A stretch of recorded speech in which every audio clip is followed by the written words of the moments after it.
The National Weather Service in northern Indiana has issued a special marine warning for Lake Michigan, Michigan City, Indiana to St. Joseph, Michigan, 5 nautical miles offshore to midline of Lake Michigan City, Indiana to New Buffalo, Michigan. New Buffalo, Michigan to St. Joseph, Michigan until 1 a.m. Eastern Daylight Time.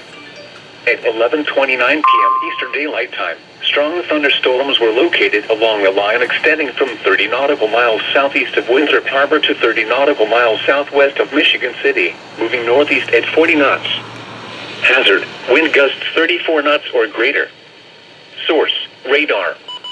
Impact: small craft could be damaged and briefly higher wind and suddenly higher waves.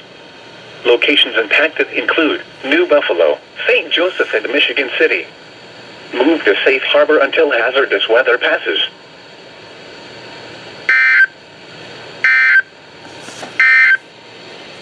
A special marine